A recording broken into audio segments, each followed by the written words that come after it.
छत्तीसगढ़ के सरगुजा जिले के मैनपाट में 3 दिवस भाजपा के चिंतन व प्रशिक्षण शिविर में दिग्गज नेताओं के जमावड़े व कड़ी सुरक्षा के बीच में बीते 3 दिवसों के बारे में भले ही भाजपा के बड़े नेता ये बोले कि प्रशिक्षण व चिंतन शिविर भाजपा की कार्यशैली का अहम अंग है, लेकिन छत्तीसगढ़ में प्रमुख विपक्षी दल के लोग इससे सहमत नहीं बताए जाते थे और वह अपनी सुविधा अनुसार मैनपाट भाजपा चिंतन शिविर में सवालों की बौछार करते रहे, जिससे भाजपा कहीं भी विचलित नजर नहीं आई। छत्तीसगढ़ के मुख्यमंत्री विष्णुदेव साय का कहना है, मैनपाट में सामाजिक राजनीति व्यवहारिक ज्ञान का अद्भुत संगम देखने व सीखने को मिला। छत्तीसगढ़ बनाने में संसदीय प्रणाली का जो ज्ञानवर्धन के लिए और जनप्रतिनिधि कैसे लोगों के साथ व्यवहार करे, कैसे क्षेत्र में विकास करे, ये सब में बहुत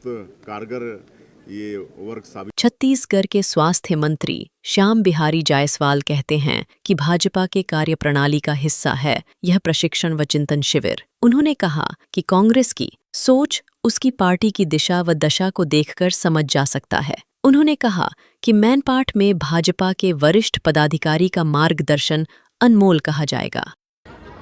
परसा के 3 पान बोलते हैं, क्योंकि जो गांव में परसा के 3 पान मतलब पलाश के 3 पत्ती होते हैं ना, वो 4 होता है ना 2 होता है। अब देख रहे होंगे 17 सालों से हम जैसा करते हैं वैसे ही करते हैं। जब उपाध्यक्ष थे तो, विधायक थे तो, नहीं थे तो, मंत्री हैं तो। चूँकि पार्टी का प्रशिक्षण शिविर था और ये भारतीय जनता पार्टी का कार्य पद्धति का एक हिस्सा है और ऐसा नहीं कोई नया प्रशिक्षण हुआ, सतत रूप से ये प्रशिक्षण बराबर होता है। अभी कुछ दिन पहले हमारे IIM में मंत्रियों को हुआ था, अभी संगठन के भी प्रशिक्षण होंगे, बीच में कुछ संगठन के भी हुए हैं। तो ये सतत रूप से है, सरकार का इसका कोई लेना देना नहीं है। ये भारतीय जनता पार्टी का कार्य पद्धति का हिस्सा है और निश्चित रूप से जब प्रशिक्षण होते हैं, शिविर होते हैं तो हमारे उसमें कई मार्गदर्शन भी मिलते हैं, कई ऐसे चीज़ों को समझने का, देखने का, सुनने का मौका मिलता है और पूरी शिविर के माध्यम से जो हमको ज्ञान प्राप्त होता है, जो ऊर्जा प्राप्त होती है, उसको क्षेत्र में आकर हम लोग उसका उपयोग करते हैं। और आज आप को मैं बता दूं कि जितना ही हमको ताकत मिलेगा, ज्ञान मिलेगा, सद्बुद्धि मिलेगी, उतना ही क्षेत्र का तरक्की होगा। जब क्षेत्र का तरक्की होगा तो व्यक्ति का भी होगा, राज्य का भी होगा, राष्ट्र का भी होगा। दीपक कहते हैं कि पिकनिक मनाने गए थे भाजपा। देखिए, अब उनका दोष नहीं है, दोष उनके पार्टी के विचारधारा के हैं।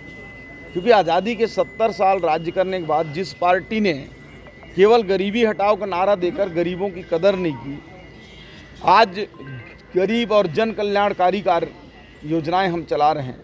उन पहाड़ में बैठा हुआ वनवासी जनजाति व्यक्ति घर में हम बिजली पहुंचा रहे हैं, सड़क पहुंचा रहे हैं, पक्का मकान दे रहे हैं, शौचालय दे रहे हैं, बच्चे की पढ़ने की व्यवस्था कर रहे हैं, आयुष्मान दे रहे हैं।